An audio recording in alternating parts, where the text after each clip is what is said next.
Gracias al importante proyecto de investigación que desde hace años se lleva a cabo en la finca Acevedo, cada vez sabemos más de esta antigua villa romana ubicada en el término municipal de Mijas. El yacimiento abarca una amplitud cronológica impresionante, desde el siglo VII a.C. al siglo IV después de Cristo. Gracias al incesante trabajo de excavaciones se han hallado estructuras y materiales de más de 2.500 años de antigüedad. La importancia de este lugar es enorme, ya que existe pocos yacimientos como este, con tantos vestigios de nuestro pasado. Pero ¿por qué después de casi 7 siglos viviendo allí, huyeron sus habitantes? Es una de las grandes preguntas que siempre se hacen los investigadores. Pues hay una hipótesis que responde a este interrogante y de ello se habló en este interesante ciclo de conferencias que el Departamento de Patrimonio Histórico de Mijas organizó el sábado 11 en el Ayuntamiento de Mijas. Bueno, os ha dado la bienvenida Desiré. Permitirme antes de nada, porque yo soy hoy la concejal de Patrimonio Histórico, pero quería agradecer antes de comenzar a la persona que organizó estas charlas, que ha sido Nicolás Cruz, que es concejal del PSOE, que quería estar hoy con nosotros, pero que no está, la labor que ha hecho para que esto sea una realidad, y darle las gracias por su generosidad para permitir continuar esta misma línea de trabajo. Aquí tengo quien nos ha dado la bienvenida, Desiré, que es la jefa de Patrimonio Histórico. Muchos de los que estáis aquí, estoy viendo cómo está, muy bienvenido. Sabéis que es un departamento muy activo, pero que también es un departamento muy desconocido. Me decía Desiré cuando nos poníamos en contacto que es importantísimo que conozcamos nuestra historia, pero no solamente que la conozcamos cada uno individualmente, sino que seamos capaces de transmitir ese conocimiento a los demás, porque seremos mucho mejor como sociedad, y creo que Mijas tiene mucha historia que contar, tiene mucho que enseñar, y hay mucha gente que no ha tenido la suerte de nacer en Mijas, que ha tenido la suerte de elegir vivir en Mijas, como puede ser mi caso, y que tiene que conocer la historia de este maravilloso pueblo. Así que enhorabuena, Desiré, y a todo tu equipo por el trabajo que habéis hecho. Luego a Carlos poco puedo decir, más que darle las gracias. Me ha estado detallando cuando he llegado con la hora justa un poquito cómo va a ser todo. Estamos expectantes por escucharos cuanto antes. Y por último también a Patricia, que está en el departamento, para que nos pongan al día. Así que si queréis, comenzamos. Bueno, pues bien, el yacimiento del Cortijo de Acevedo se localiza o está localizado en las proximidades del actual cementerio de San Cayetano. Debe su nombre a un antiguo cortijo que se ubicaba en esa misma zona. Cuando se construye o se está construyendo este cementerio, comienzan a surgir una serie de materiales y de estructuras que investiga la Universidad de Málaga, y a raíz de eso se lleva a cabo una serie de actividades arqueológicas que dirigen el doctor don Pedro Rodríguez Oliva y la doctora doña María Luisa Loza Azuaga. Y en aquel momento, bueno, las estructuras son identificadas como un espacio termal, un complejo industrial. En definitiva, los resultados de estas intervenciones llevaron a catalogar este espacio como un área protegida, y es ese motivo el que ha posibilitado la conservación de este yacimiento. A finales del 2017, con motivo de la planificación de un proyecto para la construcción de un parque de ocio en las proximidades, en el Cortijo de Agadero, actualmente esa obra se está llevando a cabo, se planteó por parte del Departamento de Patrimonio Histórico del Ayuntamiento una serie de actividades arqueológicas que permitieron, y siguen estando eso activo con el proyecto de investigación, ir delimitando el área del yacimiento. Por supuesto, para mí es un orgullo, y discúlpenme, espero no emocionarme, el agradecer a don Juan José de la Rubia, que está aquí presente, por su gran labor y su trabajo en el Departamento de Patrimonio Histórico, y todo lo que vamos a ver aquí también se debe a su gran trabajo. Gracias.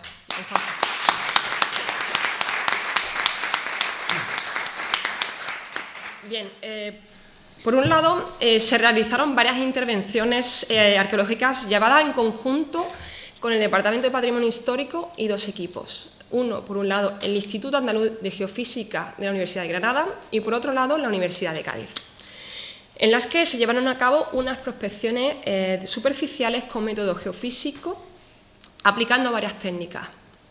Miren ustedes, yo así se lo explico cuando va la gente al yacimiento, las personas. Esto es como hacer una radiografía al terreno.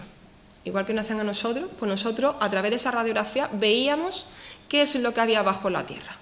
Estas serie de anomalías, los técnicos lo identificaban con una serie de construcciones, de estructuras constructivas. Por un lado, la técnica con método magnético nos permitía visualizar perfectamente la localización de los hornos que componen el complejo alfarero de época romana, sin descartar que pueda haber algún horno de época prerromana. Hay ciertos indicios que tenemos en la excavación, en los resultados de las excavaciones, que podrían surgir y localizarse. Y por otro lado, las distintas estructuras murarias que, como pueden ver, pues conforman las construcciones edilicias, los edificios. Y por otro lado, por supuesto, realizamos una actividad arqueológica de sondeos, es decir, una excavación, lo que nos permitían perfectamente verificar arqueológicamente lo que nosotros veíamos en esas radiografías, que, como pueden ver en la imagen, encajan perfectamente la alineación de las estructuras. Pues bien, mediante este sondeo pudimos localizar las siguientes estructuras. Por un lado, un conjunto de elementos que conforman y forman parte de una necrópolis de época romana, concretamente una cista de incineración y una tumba de inhumación. Ambas estaban completamente arrasadas, destruidas, saqueadas, no había ningún resto óseo, no había restos de recipientes relacionados con este espacio funerario.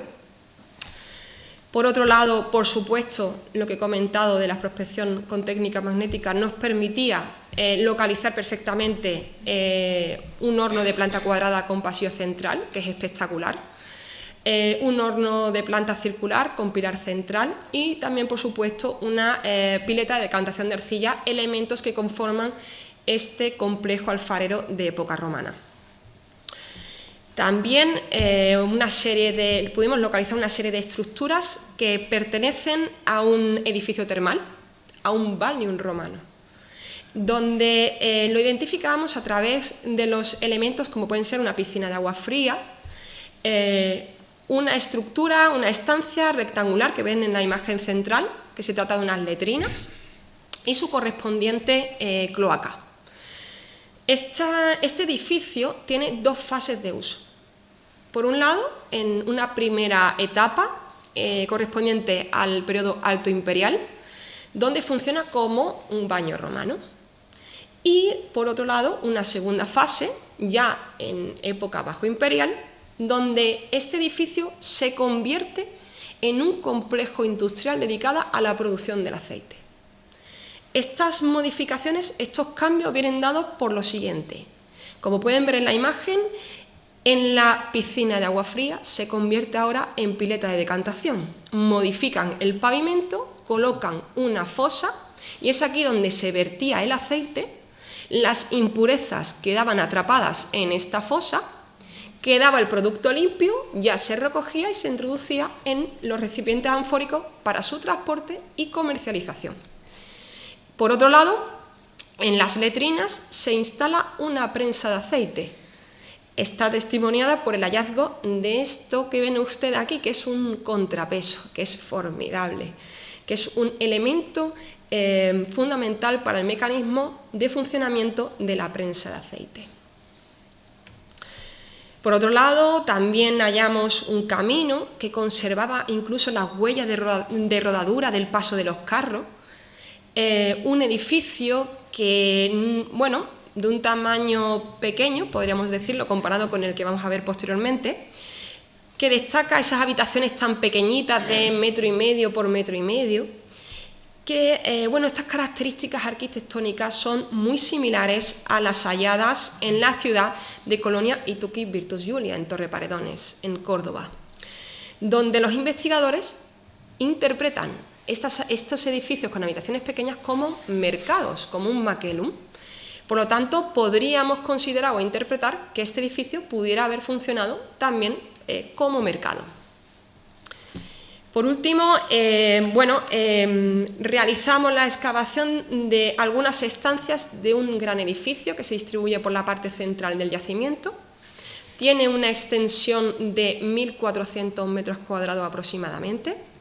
Está compuesto, en el caso de las estancias que nosotros excavamos, por varias habitaciones, donde nosotros realizamos la excavación solo de los niveles superiores, de los estratos de abandono de este edificio, correspondiente a una cronología aproximada del siglo IV después de Cristo.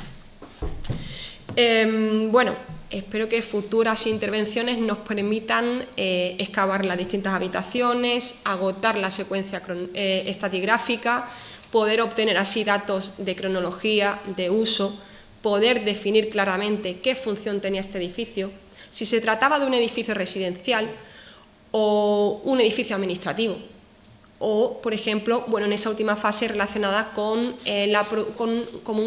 un complejo industrial.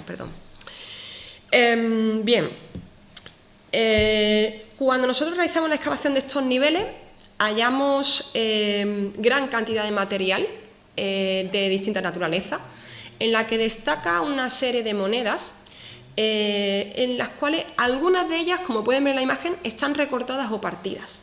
Pues bueno, estas monedas nos transporta a un momento concreto, y es a finales del siglo IV, inicios del V. ¿Por qué? Porque en aquellos años Hispania sufre una interrupción de aprovisionamiento de moneda. ¿Qué ocurre? Que esto se ve compensado con el mantenimiento en circulación de las monedas acuñadas en el siglo IV. Pero para adaptarlas a los patrones monetarios de aquel momento, había que recortarlas. Entonces es una cosa muy curiosa y que nos habla mucho, nada más algunas de estas monedas. En relación con el material cerámico, pues de lo más abundante. Aquí también quiero agradecer a mis compañeras el trabajo que hacen y de clasificación de material, del dibujo, y gracias a su trabajo nos permite ahora mismo visualizar pues eso. Aparecen recipientes de cerámica de cocina, muchas de ellas de procedencia africana, elementos de tapaderas, cazuelas, ollas, lebrillos, morteros, recipientes de transporte y almacenamiento, ánforas, dolias. Es un yacimiento de lo más rico. También, por supuesto, y no lo he puesto en las imágenes, pero también objetos de adorno personal muy llamativos. Y cabe destacar que en esta última fase vemos cómo las habitaciones están rellenas de abundante material constructivo. Tégulas e imbrices, que son los tejados romanos, ladrillos, paredes de opus igninum. El opus igninum es como el cemento romano, ¿no? Realizado con cal, arena, fragmentos cerámicos y piedras. Pues bueno, nosotros creemos que algunas de estas paredes podrían pertenecer al pavimento de un segundo piso. Es decir, estaríamos hablando de, en esta zona del edificio, era un edificio de doble planta y con un gran tamaño. O sea, tiene que ser un edificio potente en aquel momento y en ese espacio territorial. Y en esta última fase de etapa de uso de estos distintos edificios de este siglo IV es donde, hemos localizado indicios o señales de una actividad sísmica, y es en este momento donde damos paso a la intervención del doctor don Carlos Arteaga.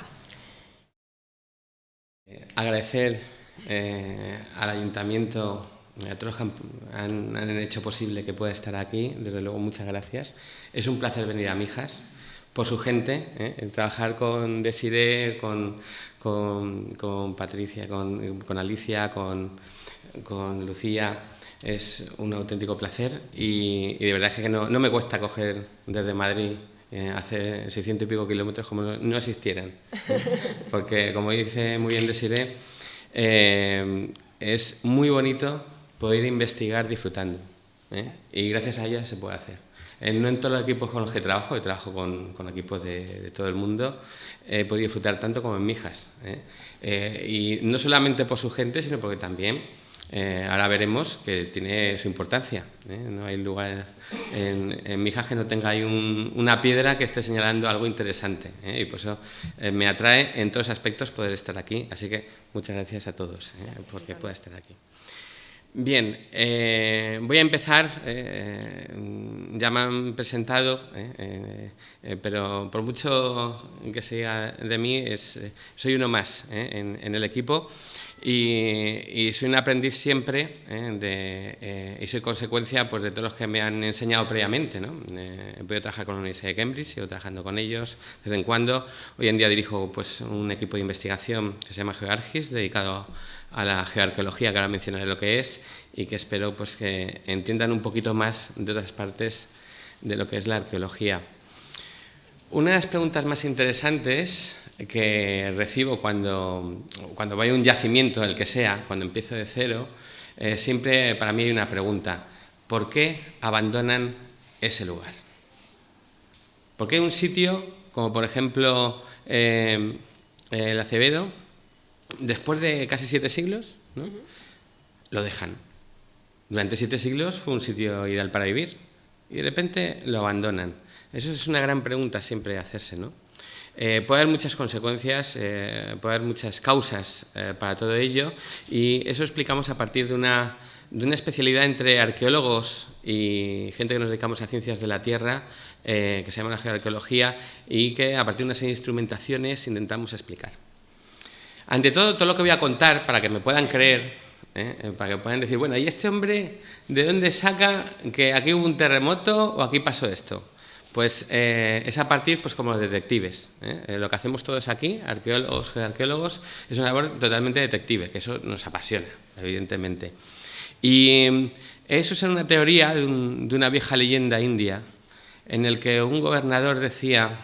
le preguntó a sus sabios, que casualmente todos eran ciegos, evidentemente esto es una especie de leyenda, que quería que le definieran exactamente qué era un elefante. Entonces me metió a cada sabio junto al elefante. Y entonces un sabio cogió la trompa del elefante y dijo, debe ser como una serpiente un elefante.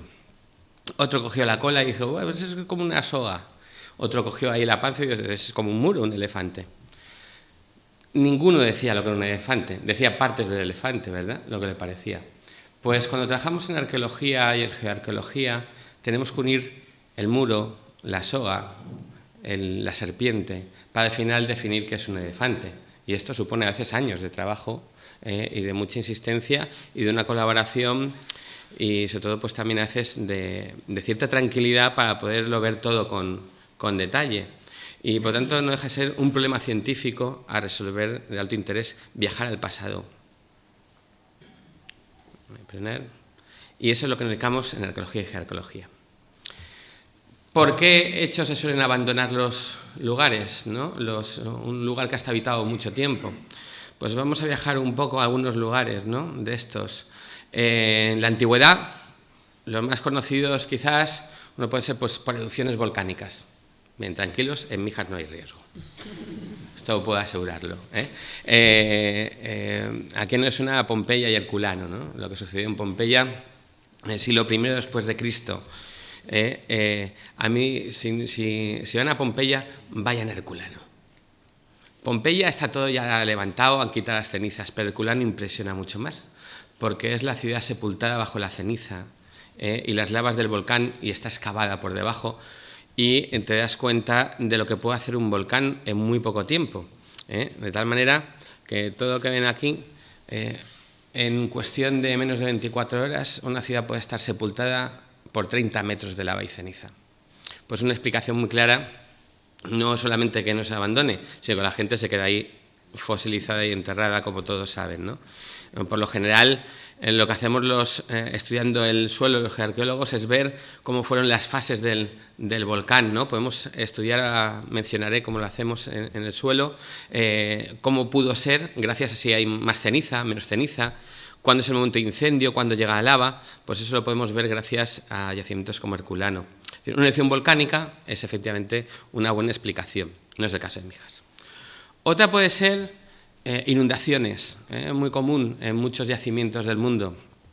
Pongo el caso de Ur, pues mis compañeros de la Universidad de Cambridge han trabajado allí durante mucho tiempo, y ahí sabemos que, aunque hay relatos bíblicos sobre esa ciudad mítica de Ur, sabemos que buena parte del motivo fue un desbordamiento del Éufrates cercano, que al final se alejó, generó evidentemente tras una inundación, casi siempre vienen enfermedades de la mano, viene el cólera, la disentería, etcétera, y eso les dejó tocados para que sus enemigos les remataran al final, ¿no? Y Ur desapareció, esa gran ciudad mítica. La inundación es un motivo. Mijas veremos que se acerca un poco a lo que pudo haber pasado también. Los terremotos. Vaya, que haya puesto terremoto. Si alguien tiene moto, no se preocupe. Perdonad, que ayer todavía a las 12 de la noche quería rematar y lo rematé, veo que peor. En todo caso, pues es del siglo... Fue unos grandes terremotos el de Creta, siglo IV, después de Cristo, del mismo periodo que el nuestro, como veremos luego. El terremoto de Creta es uno de los más conocidos, generó además un tsunami espectacular, destrozó buena parte de los territorios cercanos, Alejandría, se calcula que tuvo una magnitud de escala 8. Magnitud de escala 8 supone pues una potencia muy superior a 2 bombas nucleares. Casi todas las ciudades de Creta sucumbieron y afectó a Egipto, Chipre, Sicilia, y tuvo un tsunami de olas que penetraron hasta 3 kilómetros tierra adentro. Más o menos esta es una modificación de unos colegas que hicieron de cómo desde Creta llegó hasta Sicilia y parte de Italia. Algunos colegas piensan que llegó a la península ibérica, yo no lo tengo tan claro, igual luego explico por qué, pero es verdad que sus consecuencias fueron tremendas y por lo tanto los terremotos versus tsunami suelen ser explicación de que la gente abandone un lugar o ese yacimiento quede olvidado. Otro puede ser el agotamiento del suelo. Tuve suerte con la Universidad de Cambridge de trabajar en unos yacimientos más bonitos y espectaculares que existen en la India, en el Alto Punjab, en el Indo, que es Harappa, en la cultura Mojidaro, de hace más de 5.000 años. Y ahí, cuando me llamaron, los de la Universidad de Cambridge, pensaban, la teoría es que había ocurrido un terremoto o una inundación, que son mis dos especialidades. Y cuando estuve trabajando con Manti, de mi equipo de investigación, una india de este territorio, llegamos a la conclusión que no fue ni lo uno ni lo otro, sino algo muy común también que hace que se abandonen los lugares, la sobreexplotación del suelo, acabar con el suelo. Es decir, una agricultura demasiado que ocupa demasiado espacio y que al final no puede dar de comer a toda la población, se agota el suelo, se cansa el suelo, por así decirlo, se fatiga, ¿no? Y de tal manera que la gente tiene que abandonar la ciudad. Hoy en día todavía hay algunos que sostienen la teoría climática, pero a nosotros nos quedó muy claro que yo no encontré ningún resto al respecto aquí en Harappa. Chichén Itzá le pasará lo mismo, el agotamiento del suelo, el no poder seguir cultivando, es otro motivo. Otra acción, los incendios. Los incendios suelen ser comunes en muchos yacimientos, sobre todo es muy curioso, cuando he trabajado en abandono de yacimientos, muchos de los yacimientos del bronce, en la zona de Guadalajara, en la zona de Alicante, casi siempre terminan con un incendio. Podría ser a veces provocado a posta o por algún enfrentamiento, eso ya lo dejo a los arqueólogos, pero es verdad que niveles negros de cenizas muchas veces es lo que tapan el último momento de ese yacimiento, de ese lugar, como este caso de Cabeza del Pueblo Bar, en Alicante. Cambios climáticos y malas prácticas. ¿A qué me suena esto? Algo muy actual, a lo que está sucediendo un poco hoy en día, las consecuencias de cómo tratamos el medio. He tenido la suerte de trabajar en algunas islas de Francia y del mundo con el tema de erosión costera en el que han desaparecido lugares, ¿no? Voy a poner un ejemplo de una isla que a mí me llega muy adentro, que es la isla de Olerón. Llega muy adentro porque es una isla pues, donde mi familia del lado francés nació, por así decirlo, y en su momento pues, con el ayuntamiento unos ayuntamientos de ahí empezó una investigación, y uno de los grandes del litoral, que era Roland Paskov, me animó que siguiera. ¿Por qué? Porque aquí tenían un retroceso que llegaba a veces, fíjense, de cerca de 100 metros al año, en la erosión costera, en una isla de 11 kilómetros de ancho. Es decir, que la preocupación de esa isla es enorme. Aquí colocó un búnker que estaba a 200 metros de la playa en el año 2005, en la fotografía arriba a la izquierda. En el 2008 ya hago esta foto en bajamar, pues si estuviera en plena mar yo ahora mismo estaría ahogándome. Y a día de hoy este búnker está a 500 metros bajo el nivel del mar. Mar adentro, no bajo el nivel del mar, mar adentro. Hay muchos yacimientos arqueológicos que también se abandonan por la erosión costera. En el litoral hemos perdido muchos de ellos porque evidentemente existe por la elevación del nivel del mar, por el cambio climático, por distintas consecuencias. En estos procesos litorales, que también hacen desaparecer yacimientos, están los tsunamis. Una de las suertes que tuve fue trabajar en el paso de las Termópilas y estudiar su evolución costera, y una de las cosas que nos dimos cuenta es que hay una mezcla de procesos en el paso de las Termópilas tremendos, porque hoy en día el mar se ha retirado. En el momento en que hay la batalla del paso de las Termópilas, no sé si alguno ha estado, ¿recomiendo ir? Pues voy a decir la verdad, me gusta más Mijas. El cerro del paso de las Termópilas es muy triste. Es un cerrito, no se esperen ahí un gran farallón y esos espartanos en un acantilado cayendo unos 200... No, hay una caída de 2 metros.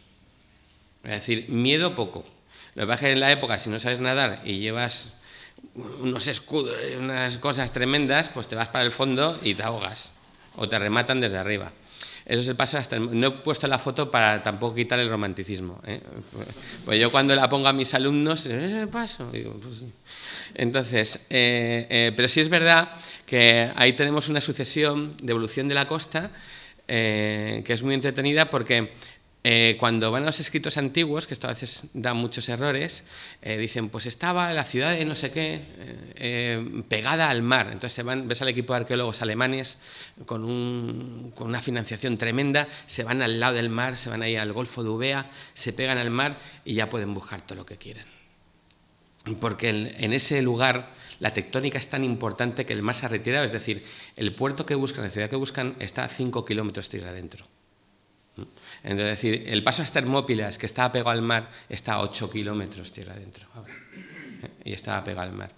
Luego, estas cosas nos relativizan, y hay que jugar con ellas, porque la labor detectivesca se vuelve más complicada. Hay que conocer muy bien el lugar, hay que estudiarlo muy bien para entender qué es lo que pasó y qué sucedió y qué ocurre, ¿no? Para que vean de esta imagen de abajo del todo, cómo era en la época de la batalla del paso a las Termópilas a cómo es ahora, pues hay una diferencia tremenda. No sé si llegan a apreciarlo. Aparte que ahí hubo tsunamis uno detrás de otro. Una de las cosas de la imagen de arriba es una reconstrucción que hice. Estamos buscando una ciudad y cuando ya ubicamos que no hay que mirar al lado del mar, ya a 5 kilómetros tierra adentro, porque sabíamos que hubo una ciudad que había sido barrida por un tsunami, y la encontramos al final tierra adentro.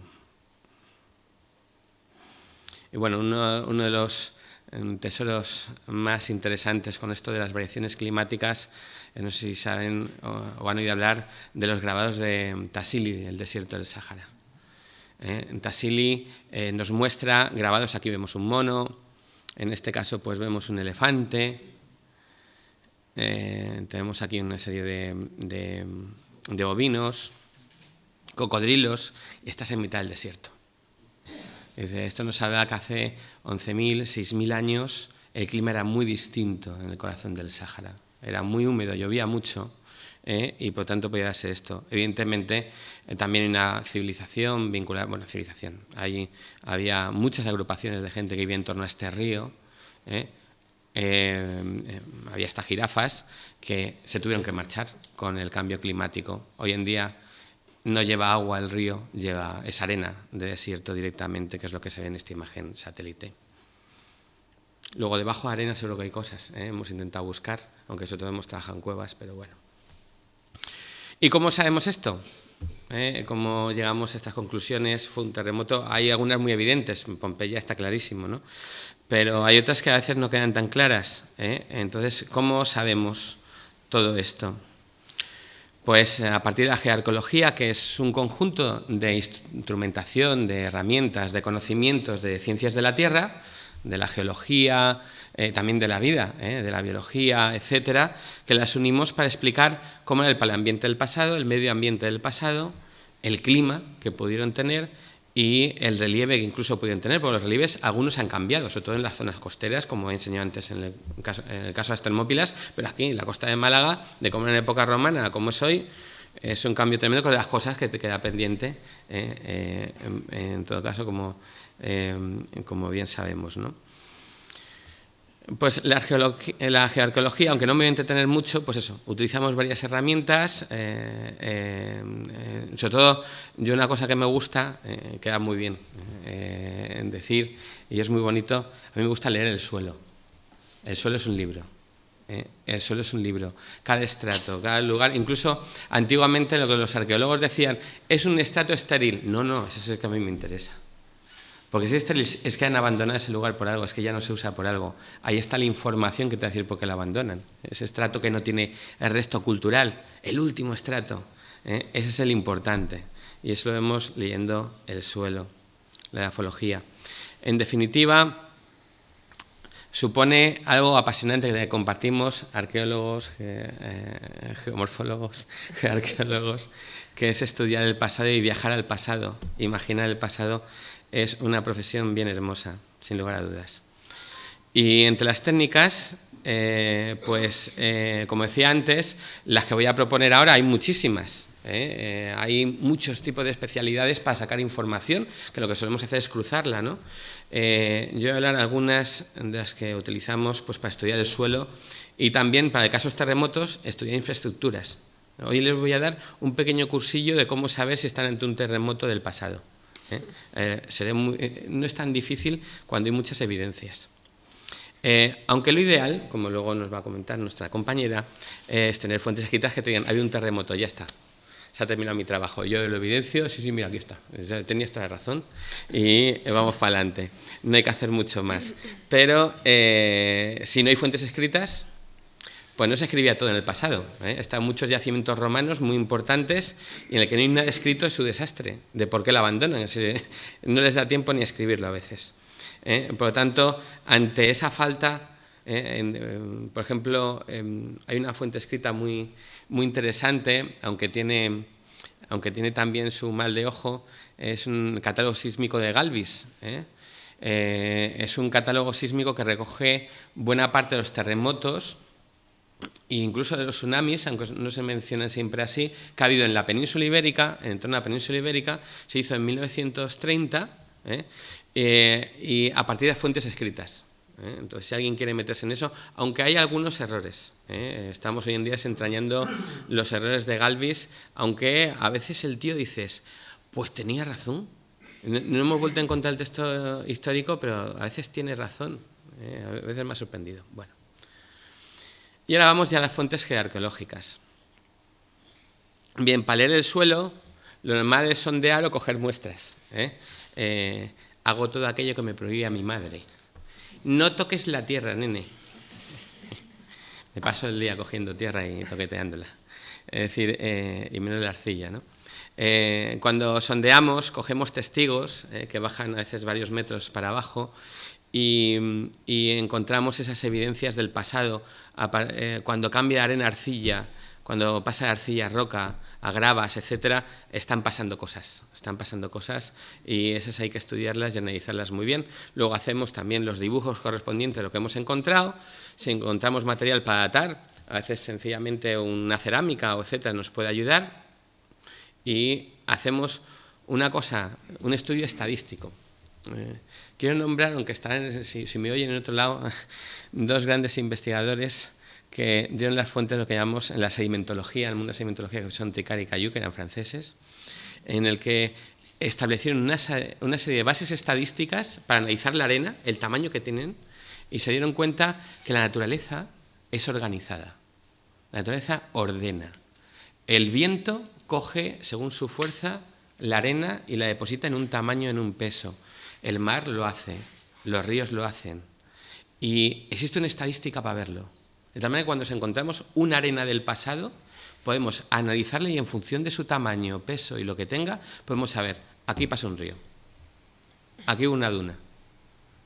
Y esto ya se descubrió hace 100 años por estos dos investigadores, por Tricard y Cailloux, y del cual yo soy tataranieto, me he puesto unos cuantos años menos, de esa escuela de sedimentología que me llegó a partir de mi maestro, que también de la escuela francesa. Entonces, con una tamizadora, sencillamente una malla, metemos la arena y la vamos filtrando en esta máquina, le llamamos Tami la terrible, porque te destroza el cerebro. Hoy en día se hace con láser, en Cambridge usamos un láser que te dice los tamaños de la arena, pero todavía en la Autónoma tenemos a Tami. Pero bueno, al final sacamos las mismas conclusiones y hacemos unas curvas que nos ayudan a entender las cosas.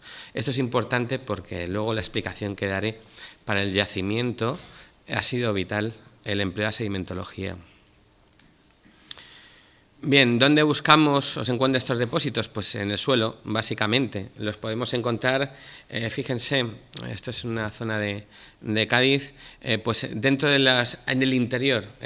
No vamos a encontrar los restos de un tsunami o de un terremoto a veces siempre en la orilla de playa, sino en el interior, ¿no? En muchas ocasiones. Y al final, pues hacemos varios sondeos para que cuando encontramos algo, una información, contrastar que no sea algo esporádico, que alguien haya podido traerlo, pues otra cosa. ¿Cuántas veces me dicen, ¿y cómo lo sabes? ¿Cómo lo sabes que alguien le ha traído eso ahí? El otro día estaba en un yacimiento del Bronce y llegamos a la conclusión que aquella piedra volcánica en Matera de Madrid lo habían traído. Adiós, gracias. Porque si no, explicar que hace un volcán en Madrid no tiene ningún sentido. Pero está en mitad de un yacimiento del Bronce. Entonces vimos que efectivamente los obreros la habían liado parda. Bueno, la arqueobotánica, el estudio que también trabaja una ilustre en este yacimiento, Leonor Peña, que es una grande en el mundo de la arqueobotánica, el estudio del polen. ¿Cuántas veces han oído hablar ustedes de la palinología para estudiar ese tema? Aunque, ojo, yo no soy fan de la palinología, es muy peligrosa. Le voy a contar por qué. Hace unos años, trabajando con unos palinólogos en un yacimiento cerca de Soria, tomando unas cervezas, les veía yo muy serios y muy preocupados. Y les digo, bueno, ¿qué os pasa? Y digo, que os veo mustios. Y dicen, pues no, que es que no tiene sentido el polen que estamos trabajando aquí. Y digo, ¿por qué? Y digo, nos sale un polen de pino en el yacimiento. Y, o sea, era un yacimiento actual, perdonad, era un espacio actual, y el pino más cercano está a 500 kilómetros. El polen se moviliza con el viento grandes distancias. La calima que ustedes sufren aquí llega hasta el Caribe, y eso lleva polen. Entonces ahora lo que han ido mejorando los palinólogos es decir, bueno, que puede ser mentira, antiguamente se hacía, algunos estudios han venido con error, con los estudios de palinología, porque el polen podía ser de cualquier parte. La carpología, que es el estudio de las semillas, de esa me fío más, aunque hay un enemigo, casi siempre en carpología, los pájaros, que les encantan las semillas y luego te lo comen en África y te lo cagan aquí. Entonces, con lo cual, no es nada recomendable. Una cosa que me encanta a mí dentro de mi micromorfología es el estudio de los fitolitos. Los fitolitos es vegetación que muere de manera radical, arrancada, a veces por efecto del hombre. Entonces las plantas, en vez de irse putrefactando poco a poco, dejan una especie de mineral, una especie de sílice, que lo vemos a veces al microscopio y es una manera, por ejemplo, de saber dónde ha habido agricultura en el pasado. El estudio lo vemos al microscopio en el suelo. Y la antracología, que es el estudio de los carbones, que también nos sirve a veces para datar, lo utilizamos. Unas cosas que yo aprendí con el equipo de trabajo de Cambridge, hacemos la micromorfología, que es ver todo esto en una muestra como arriba, en las thin section, que a la derecha tengo a Charlie French, mi gran maestro de Cambridge, y en el que cogemos el suelo tal cual y ahí le hacemos de todo. O sea, le pasamos todo y en este caso, pues a la izquierda tengo de Stonehenge una muestra de unos carbones ahí en negritos en las virutas de cómo se incineraban. Luego el estudio del georradar, ya muy aplicado a tantas técnicas, que a veces lo hemos, para ver ese suelo, ¿no?, parecido a las técnicas que enseñaba antes de Siré, pues también lo usamos para ver ese suelo. Bien, como ven hay muchas técnicas y sobre todo como ya han adelantado uno de los motivos por los cuales se abandona, y digo uno, no me has cogido todos, uno de los motivos por los cuales se abandona el Acevedo. Pues, ¿cómo sabemos que ha habido un terremoto? Pues aquí viene el microcursillo. Cuando vamos a un yacimiento es fundamental para saber que ha habido un terremoto que hay infraestructuras, y las últimas que han estado ahí, de tal manera que estudiamos los restos de los edificios, sea el que sea, y miramos con detalle todos los elementos que tienen. Algo que puede darnos una primera evidencia que estamos ante un terremoto es la existencia de varios edificios basculados, que estén un poco inclinados. No tiene que ser por sí solo, puede ser solamente la cola y no nos define el elefante, puede ser solamente una pequeña parte y puede ser sencillamente que el terreno sea malo, ¿de acuerdo? O sea, puede que un terreno malo te bascule. Vale, pues, pero ya tenemos una primera evidencia que podemos decir, bueno, vamos a seguir buscando. Otra cuestión es que, además de que haya basculamientos, los muros estén plegados curvos. Esto es menos común en un deslizamiento. En este caso puede haber curvaturas a modo de serpiente y esto a veces nos puede indicar que es el paso de una onda. Luego explicaré cómo, de una onda sísmica. Muros desplazados, no solo curvos, no solo tumbados, sino que el muro ha sido desplazado de su lugar, a veces con grietas entre medias. Y hay algo que yo siempre busco. Yo la llamo la vieja del visillo. Es decir, es la que está en el centro y es el testigo a veces de qué ha pasado en ese muro. A veces, en mitad de un gran muro que ha sufrido un seísmo, que está curvo, que está desplazado, nos podemos encontrar una o dos rocas que están partidas en el centro. Eso es fruto del paso de la onda sísmica, porque lo que hace cuando pasa un terremoto, que es como una ola, lo que hace es extender la roca, la comprime. Y como va a haber más de un paso, al final la que está en el centro es la que más sufre. Y entonces es la que se agrieta. A veces es la que va a sufrir buena parte del peso y de la fuerza del terremoto. Y por lo tanto, si con todo eso, además me encuentro en las zonas centrales grietas y otras no tienen por qué, como estos dos casos, ya empiezo a tener muchas evidencias de saber la forma que tiene el elefante o de encontrar al asesino. La caída de bloques. La caída, a veces nos encontramos edificios destruidos en el que los bloques caen en un sentido o en otro y que si encima en este caso, por ejemplo, estoy usando como ejemplo uno de mis yacimientos preferidos, en el Cerro Estany, en Alicante, en el que un yacimiento fenicio que tuvo unos que yo llamo el efecto Minion, es decir, el jefe de este lugar era un desastre. Les iba llevando a los peores sitios. Tenían un terremoto, se iban a otro, sufriendo otro terremoto, iba peor, se van a la playa, se les hunde toda la arena encima, o sea, el hombre iba decidiendo, decidía muy mal. Pues aquí, por ejemplo, llegamos a encontrar un nivel de incendio. Este es un terremoto, es muy común, luego el caso que va a explicar la compañera, el de 1755, en Portugal el incendio va a ser un elemento fundamental en ese tema. Y nos encontramos esos niveles de incendio y de bloques caídos. Pues también incendios y terremotos suelen ir cogidos de la mano muchas veces. Y luego puede haber otras evidencias, pues sillares desplazados, deformación de ondulaciones en el piso, que os lo voy a poner ahora. Y luego hay algo muy interesante, es ver que se nos ha olvidado algunas formas arquitectónicas que se usan en algunas ciudades, tanto andaluzas como del mundo árabe como de Italia. ¿Cuántas veces hemos paseado por calles estrechas con un arco? y dices, qué bonito, y han puesto unas flores, y han puesto al Cristo. A veces son construcciones antisísmicas.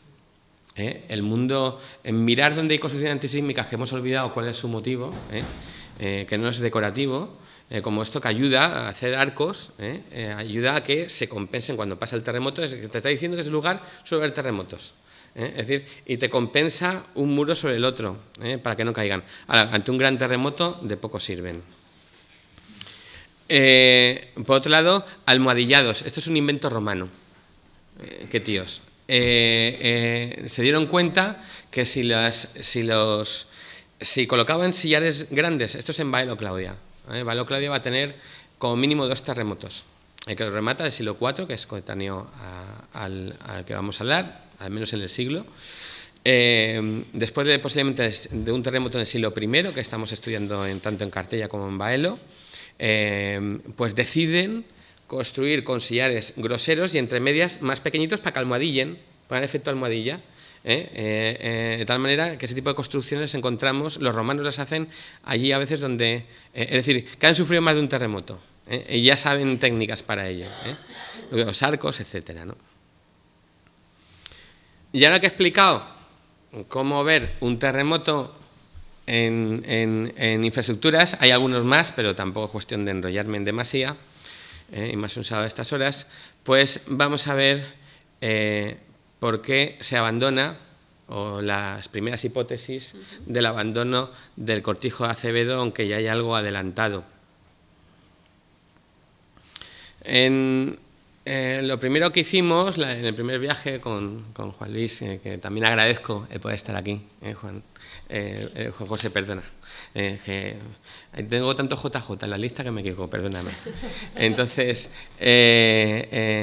con Juan, pues fue una primera revisión del terreno, algo vimos y le cogimos unos primeros sedimentos, vemos todo, pero ya, sobre todo va a ser en la segunda visita, ya mirando más tranquilamente, con más tiempo, que empezamos a intuir, y ya la tercera ya más o menos ya se intuye un poco lo que pasa, ¿no? Mirando cada lugar, cogiendo sedimentos que ya de por sí eran sorprendentes, ya en la última visita empezaron a aparecer estas evidencias del asesino, como quien dice, de que algo ha pasado.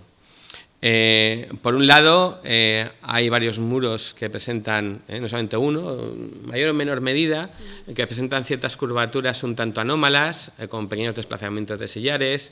Existen ciertos reforzamientos, como el caso de la izquierda, que es decir, esto ya nos da un indicio de que, ojo, va a haber un terremoto, voy a poner más evidencias, pero no abandonan el yacimiento.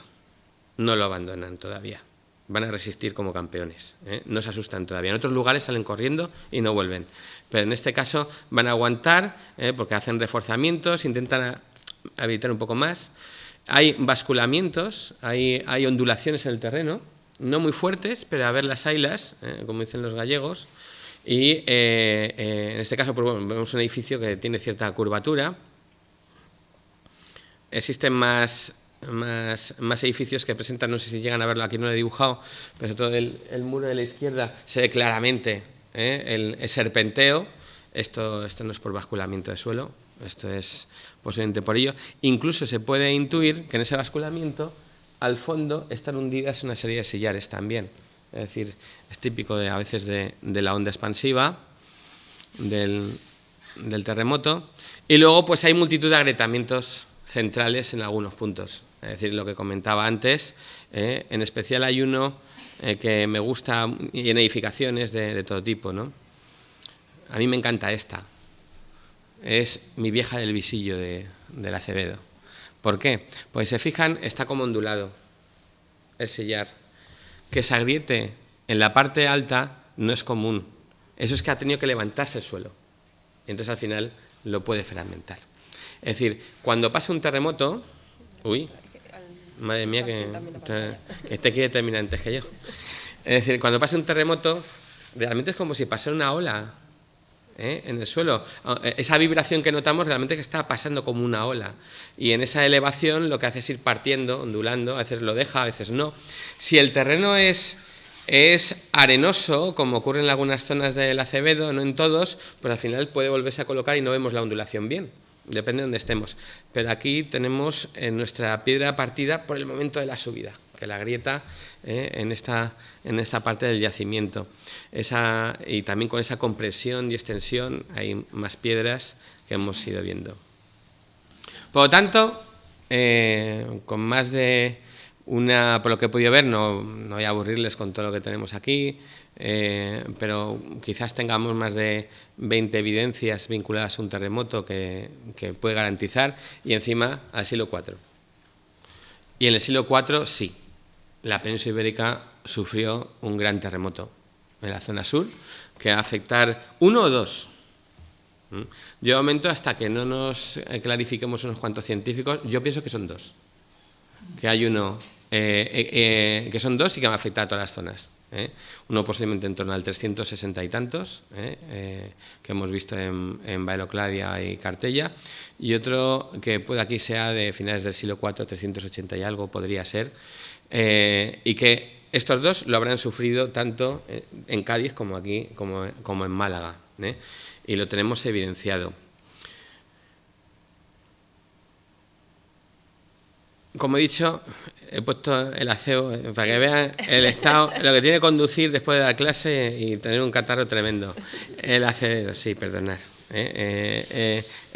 Siguió, a pesar de todo, de sufrir un terremoto que en otros sitios supuso el abandono. Aquí se van a mantener un poquito más, en otros sitios se van a abandonar, como el caso de Baelo y de Cartella. ¿Y qué es lo que va a ocurrir? Se mantienen, pero van a durar poquito más. Van a durar poquito más. Nos falta igual datar un cuanto poco, pero no creo que mucho más, porque lo que sí hemos visto haciendo los sondeos, hemos sondeado no solamente los alrededores, hay una cosa que a mí me gusta tomar, que es lo que llamo muestras blancas, que son muestras actuales de cómo funcionan las dinámicas naturales para ver qué me puede estar contaminando el yacimiento de algo actual. Entonces, después además de una barrida que hicimos, un día de mucho calor, como siempre hace aquí, nunca he dicho un día de lluvia, siempre ha sido un día de calor, nos ponemos ahí a rastrear y digo, hay que ver los arroyos, hay que ver los arroyos, hay que ver el río, hay que verlo todo, hay que coger arenas de todas partes para comparar. Pues mirando esos sedimentos, con lo que comenté antes, que nos dicen lo que puede haber, si es un sedimento antiguo, lo que puede haber, pues claro, el Acevedo está relleno de sedimentos, está tapado, que es lo último de lo último, ¿no? Entonces el abandono, y que nos da esa pista, el nivel estéril. Pues va a haber una clave en un lugar, en uno de los hornos. En uno de los hornos hay como 7 o 8 niveles que así a priori decidí, esto me huele a que hay inundaciones. Es decir, y claro, lo lógico que era primero pensar es decir, el río, el Fuengirola que está al lado, que es el importante, se desborda, ¿no? Pues no es este. No va a ser el Fuengirola, de hecho es una cuestión interesante del yacimiento del Acevedo, es que estoy convencido, y lo dejo aquí, no sé si alargarme el pisto en plan chulito y decir, hay mucho más que buscar, mucho más. Hay mucho más. El río ha ido acercándose cada vez más a la montaña de Olivar.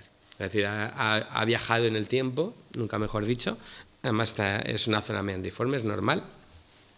Y posiblemente lo que ha hecho es acercarse al yacimiento, se habrá ventilado desgraciadamente ya cosas del yacimiento, pero puede que al otro lado del río haya más evidencias, como le digo, por todo parece que era un gran yacimiento.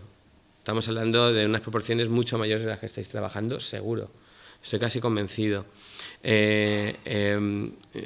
Claro, si ha estado poblado esos 7 siglos, ¿cómo no va a haber crecido? O sea, es decir, es lo normal.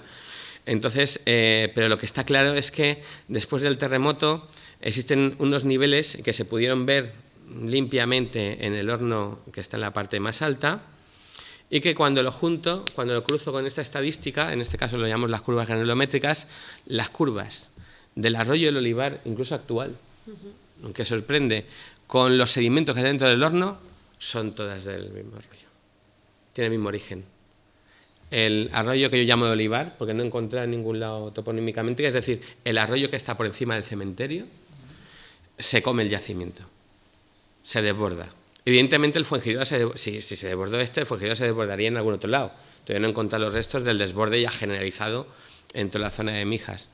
Pero en todo caso sí me queda claro que los últimos sedimentos, lo que tapa, lo que remata el yacimiento tras el terremoto, son como mínimo 7 episodios de inundación en muy poco tiempo.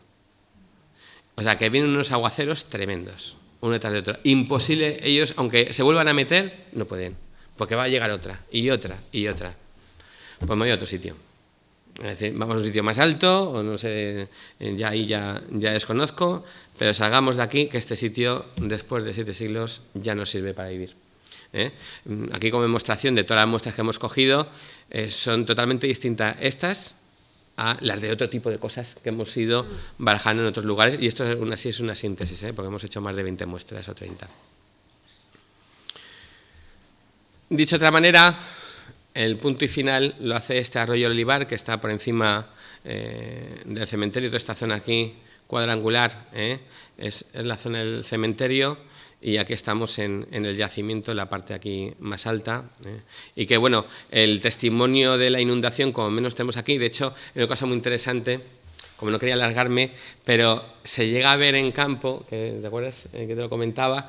Cómo sé por dónde entra el agua por una de las puertas, y empieza a arrastrarlo todo y lo acumula en un punto concreto, dejando un arco, que es algo muy clásico de cuando ya pierde la fuerza y busca otro sitio, ¿no?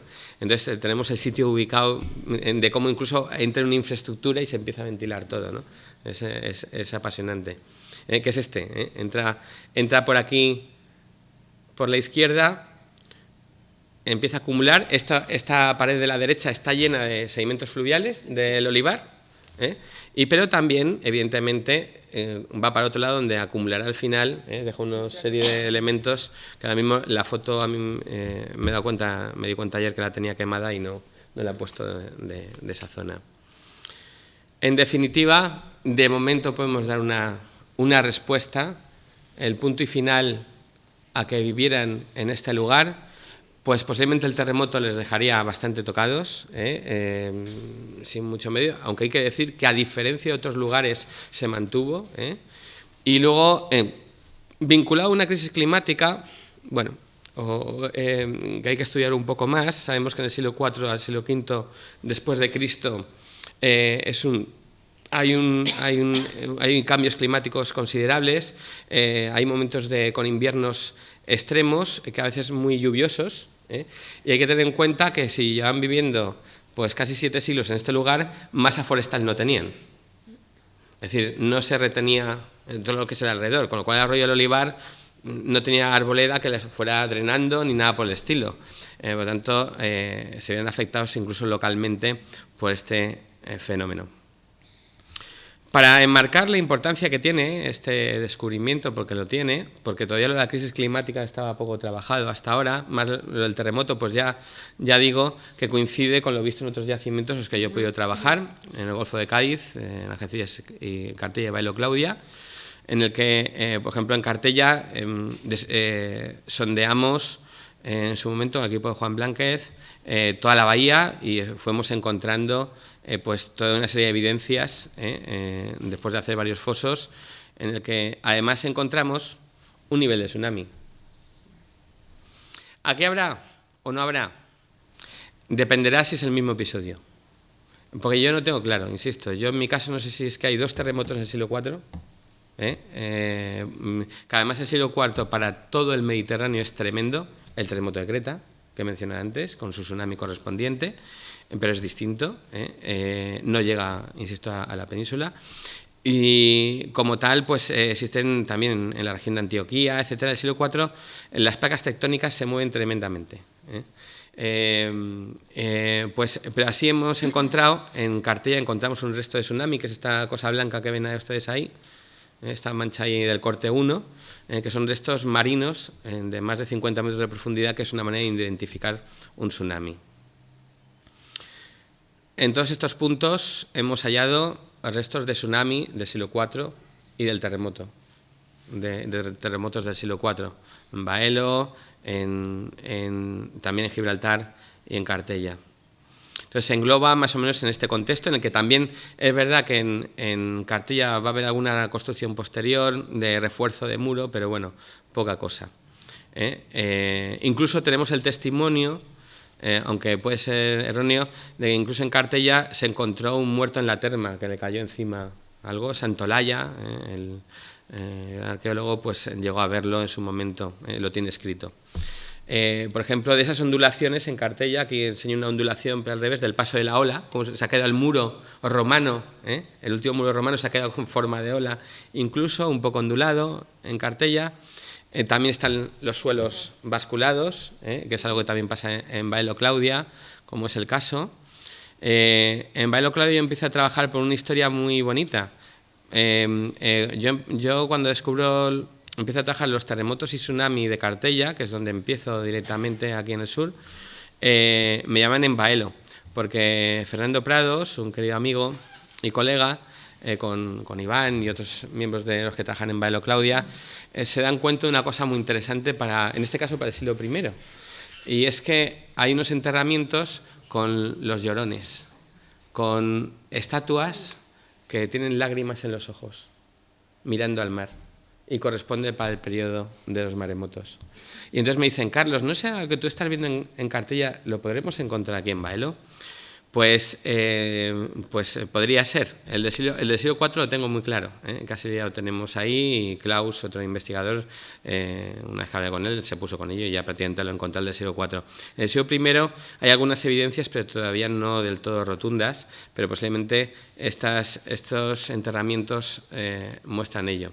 Y lo que decía antes, todo Baelo es una escuela de ver terremotos y tsunamis en un yacimiento, y coetáneos, insisto, a lo que nos puede estar pasando aquí. La curvatura del paso de la onda del acueducto, cómo si ustedes pasean por Baelo, cómo está todo curvado también. Pues aunque aquí se evidencia menos, pero hay evidencias en algunas infraestructuras, como he dicho antes, que también tenemos. Bueno, roturas en infraestructuras, como es más vertical, se ven mejor las grietas de todo ello. O donde caen las cosas, que he visto antes en una foto que me ha mosqueado un poco, que luego ya hablaremos tú y yo, de las que has puesto, que picaduras cuando cae algo, una columna o algo, termina un picado, como en el caso de la foto central, en este caso son unas caídas de las columnas sobre el asfalto. Aquí encontramos una moneda que nos dice más o menos que es del siglo IV el terremoto, debajo de la columna esta, etcétera. Bueno, y aquí en Málaga había otra evidencia, en cierta forma, hay algunas menciones en San Pedro de Alcántara, de que pudo ser arrasado por un tsunami, por eso yo ando ahora en busca de tsunami por esta zona, de cara al yacimiento, si es coetáneo o no, en el que pues, se supone que también la basílica pudo estar afectada. Nuestro querido Galvis, que mencionaba antes, con o sin error, él reconoce y escribe lo siguiente después de haber sacado distinta información histórica de fuentes documentales del siglo IV con respecto al 365. Dice, en el año segundo del reinado de Valentiniano, es decir, en torno al 365, y Valente, al rayar el alba de dicho día, se sintió en las provincias granadinas y en otras del imperio un violento terremoto. Las olas del Mediterráneo hirvieron como en la más deshecha borrasca. A muchas varas de distancia de Málaga y Adra quedaron en seco las playas que siempre habían estado bañadas por las aguas. Primera evidencia de un tsunami, el mar se retira. Los pescados, faltos de su natural elemento, eran cogidos a mano sobre la arena sin redes ni anzuelo. Absortos los habitantes de la costa vieron la profundidad de los abismos. Bueno, esto había que darle un poco de dramatismo, tampoco creo que vieran tanto abismo, es decir, ni en el de Cádiz. Es decir, absortos los habitantes de la costa vieron la profundidad de los abismos que colmados de agua estaban quizás desde el principio del mundo. Al cabo de algunas horas retrocedió el mar con ímpetu furioso. Los buques que habían encallado en la arena fueron lanzados con irresistible empuje dentro de tierra y estrellados algunos contra los edificios de las ciudades cercanas. Las aguas inundaron los pueblos de la ribera, ahogando a multitud de familias. En aquella época no se contaban los muertos. La noticia de este desastre que describen Amiano y otros historiadores contemporáneos cundió en breve y atemorizó de tal suerte a los habitantes del imperio que muchos lo consideraron precursor de mayores calamidades, etc. luego vinieron más terremotos y posiblemente más tsunamis. Por el momento no hemos encontrado restos del tsunami. No descarto que si hay 2 episodios, uno venga con tsunami y otro que no. Pero bueno, estamos en ello. Estuvimos en su momento ahí con Juan, en el pozo aquel, que podía haber llegado, porque a veces los tsunamis se meten en los ríos y penetran, y entonces te dejan material marino dentro. Hubo algún mosqueo con aquellos moluscos que encontrasteis, pero bueno, si decís que es de un conchero ahí que fueron dejando, pues será eso. Entonces, ubicando en todo esto, para que se hagan una idea, cogiendo estos catálogos de Galvis y del propio Instituto Geográfico Nacional, entre todos estamos haciendo un gran catálogo. Para que se hagan una idea de la importancia sísmica de dónde nos encontramos, desde el 880 a.C. hasta 1900 se han dado 514 terremotos con cierta importancia. 67 superan la intensidad 7, esto supone destrucción de edificios. ¿De acuerdo? Desde 1344 ha supuesto la muerte de 20.000 personas, aunque es verdad que casi todo se lo lleva desde 1755, que luego hablará la compañera. De los que conocemos, los más catastróficos fueron el 2 de febrero de 1428, 800 muertos, que sin embargo fue en Pirineos, hablo de la península, el de Almería con 165 en 1518, que además vino acompañado de un tsunami, en 1522 otro en Almería, también con 1.000 muertos, en Granada el terremoto de 1531 con más de 400 muertos, el que van a explicar luego en Cádiz, aunque hay autores, hay unos que dicen son 10.000, he llegado a ver algunos que dicen que son 100.000, o sea, no queda claro cuántos murieron realmente en el de 1755 de Lisboa, llamado de Lisboa. En Málaga, Motril, pues hubo 400 muertos en 1804, en 1829 en Torrevieja 389, Alicante también tiene sus momentos, y en 1884 unos más grandes en Arenas del Rey, en Granada, que afectó a toda la provincia, del 25 de diciembre, a veces en Navidad eso es mala fecha, con más de 1.000 muertos. Esta es la zona sísmica y, añadiendo esto, la zona de riesgo de tsunami en la península ibérica. En la línea roja son zonas con riesgo de tsunami a día de hoy y que sigue siendo, sobre todo los terremotos son un reto, pero los tsunamis lo siguen siendo. Más o menos estamos, como decía antes, entre la placa de Alborán, la placa africana y la atlántica. Aquí coloco el enjambre a la derecha de los seísmos, de microseísmos, principalmente que hay en la península, y casi todos se centran en el territorio andaluz. No vengo a asustar, estamos vivos. Nos está asustando.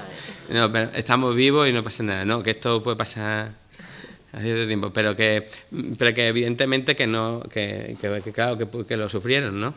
Es decir, en eso se basa. Este es el enjambre general de la península ibérica de sismicidad en toda la península, y este es pues uno más, y donde enmarco posiblemente en torno al siglo IV en nuestro ejemplo del Acevedo, que es un ejemplo físico, no solamente textual, de lo que pudo haber sucedido más allá de lo que diga Galvis, que está acertado. Va a ser una idea, es que no puedo evitar hablar de tsunami, me encanta. Tenemos un tsunami catastrófico en la península cada 290 años, según el catálogo que yo estoy haciendo y mi equipo, y más o menos tenemos uno cada 100 años aproximadamente en la península ibérica. Sin lugar a duda, para no seguir asustando, que no es mi intención, Andalucía, Azores más, voy pasando y entonces me quedo, y con esto termino, pues no deja de ser importante que, como decía mi querido Lord Byron, el mejor profeta del futuro es el pasado, y también para lo bueno. Entonces, con esto termino la charla y espero no haberles aburrido. Muchas gracias.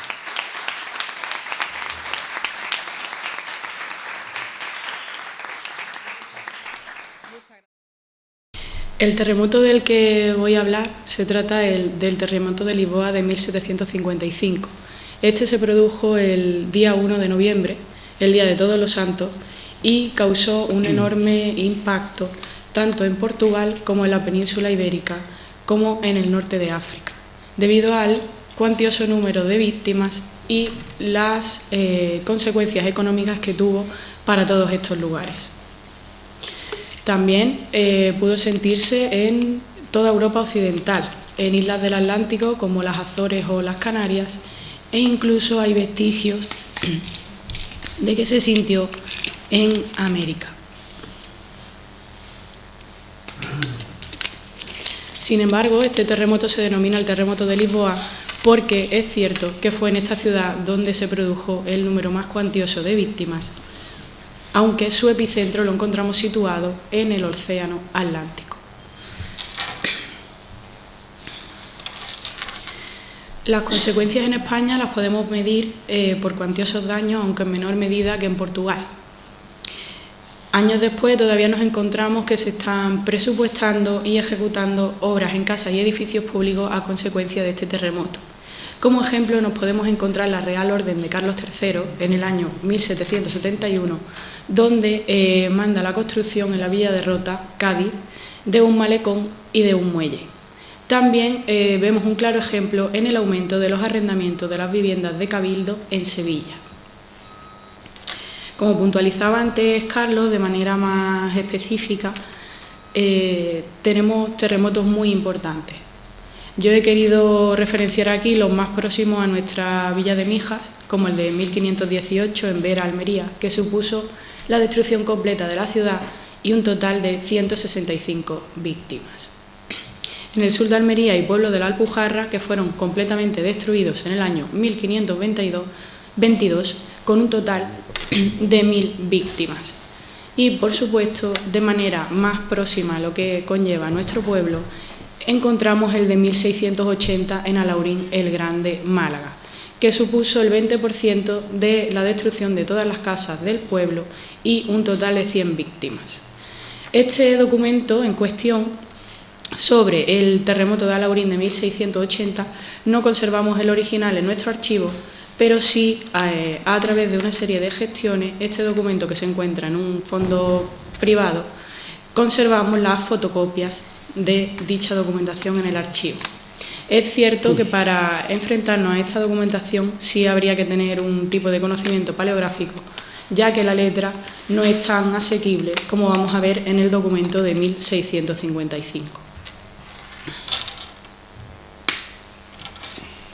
Las fuentes de información que nos encontramos sobre este terremoto, por supuesto, se dividen en dos categorías. Nos encontramos las fuentes primarias, que son esos informes manuscritos que podemos encontrar en los diferentes archivos, iglesias y bibliotecas, así como las publicaciones que derivan de toda esta serie de documentación.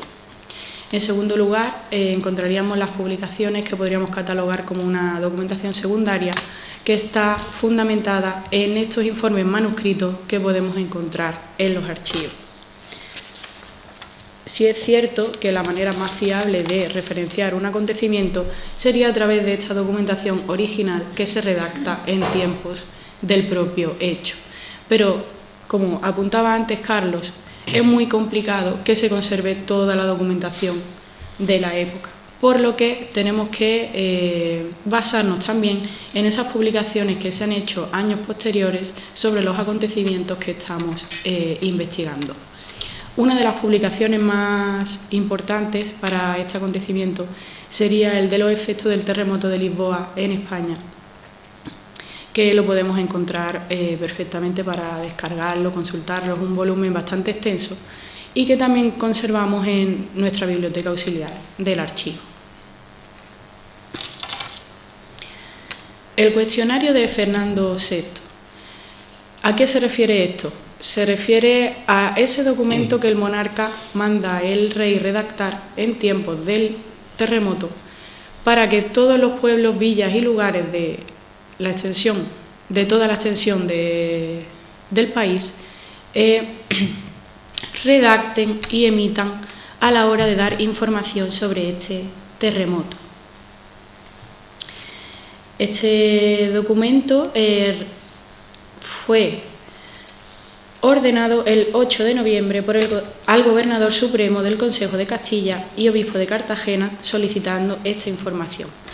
¿Qué contenía esta encuesta o cuestionario que se solicita a los pueblos?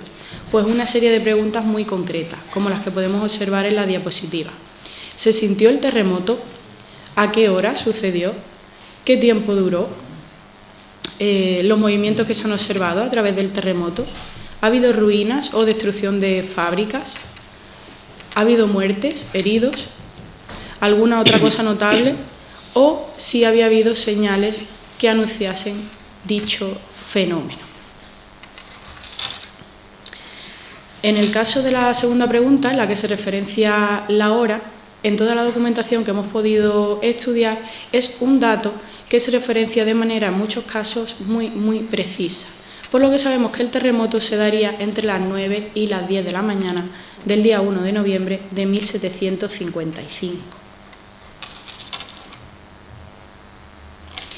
El documento que conservamos en nuestro archivo, como he comentado con anterioridad, es original y sería esa orden de ejecutar el cuestionario que pide el monarca.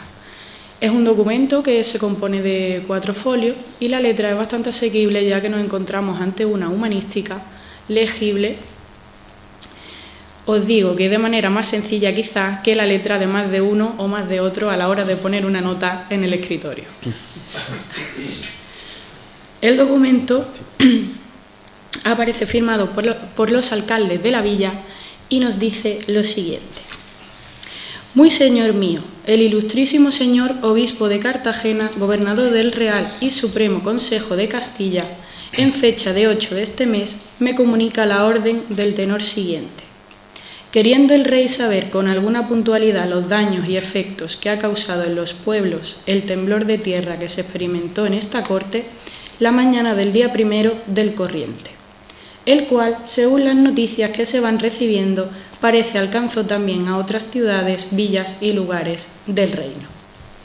Ha resuelto su majestad se expida por mí la presente orden a todas las justicias de las capitales y pueblos de alguna consideración, tanto de realengo como de señorío y abadengo, para que remitan por mi mano una noticia en el acta en los lugares de su jurisdicción se sintió dicho terremoto.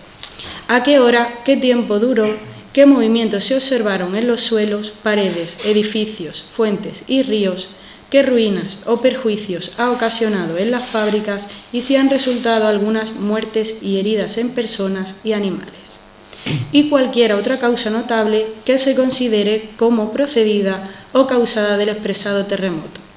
Y también si antes de ese hubiese alguno previsto o reparado señales que lo anunciase, de las que igualmente se deberá hacer expresión. Como podemos observar en el documento original, a la hora de llevar a cabo la respuesta de este cuestionario, se está pidiendo pueblo a pueblo, a lo largo de toda la extensión nacional, datos precisos y concisos a la hora de documentar este terremoto.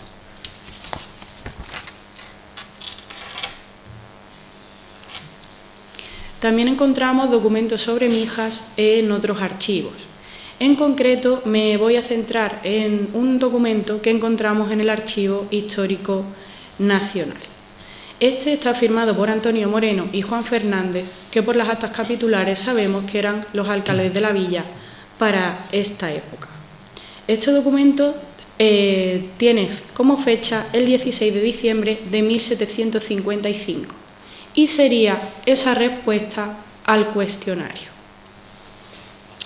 El siguiente documento nos dice: Señor corregidor, señor, en cumplimiento de lo que se manda por el ilustre señor obispo de Cartagena y gobernador del Supremo Consejo de Castilla, en su carta orden comunicada decimos que el 1 de noviembre entre 9 y 10 asaltó un formidable temblor de tierra, que duró en 3 repeticiones 6 o 7 minutos, del que resultó haberse quebrantado la parroquial de esta villa por diferentes partes, la que, registrada por los alarifes, valúan su daño hasta 9.000 o 10.000 reales.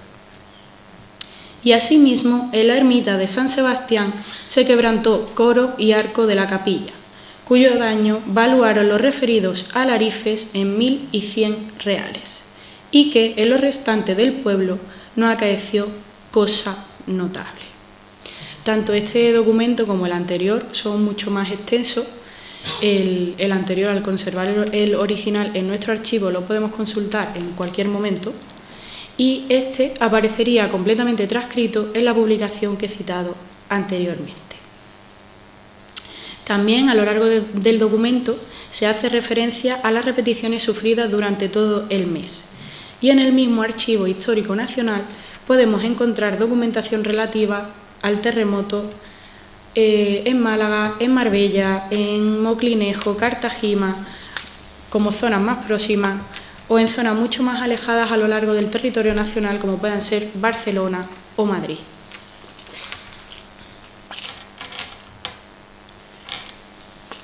Para no dilatarme mucho, las conclusiones que podemos sacar sobre el estudio de este terremoto es que los archivos son necesarios no solo para conocer este acontecimiento, sino en general para la sociedad, porque promueven el conocimiento, custodian y preservan nuestra memoria y difunden nuestro patrimonio histórico. De la documentación cabe destacar ese carácter único, ya que son los fieles testimonios de esas actividades administrativas, culturales e intelectuales y como reflejo de la evolución de las sociedades.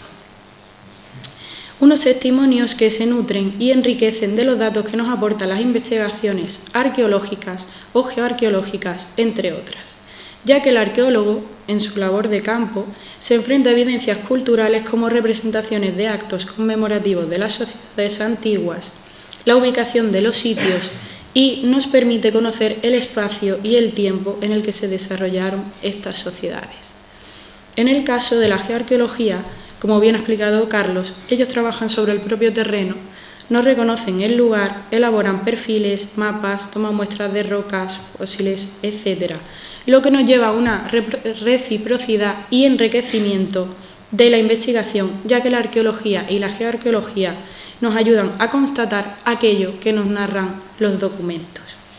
Y viceversa, ya que los archivos ayudan a estas investigaciones a conocer cómo se documentaba la vida de las diferentes sociedades. Finalmente, por su carácter esencial, la documentación nos garantiza una gestión eficaz, responsable y transparente y protege los derechos de todos los ciudadanos. Asegura la memoria individual y colectiva y nos ayuda a comprender el pasado, documentar el presente y, como cuestión más importante, es la documentación y las investigaciones de la antigüedad o a lo largo de la historia las que nos ayudan a preparar el futuro. Y esto sería todo. La jornada concluyó con un turno de preguntas en el que se pusieron sobre la mesa interrogantes muy interesantes que sigue despertando el yacimiento arqueológico Finca Acevedo. Actualmente los trabajos en la finca se centran principalmente en las excavaciones sobre el terreno. Pero próximamente el Departamento de Patrimonio Histórico realizará más interesantes ponencias como esta y hay previstas también exposiciones con los objetos que se vayan hallando. Seguir descubriendo cómo vivieron aquí nuestros antepasados es un misterio del que ya sabemos mucho, pero que todavía nos queda bastante por conocer.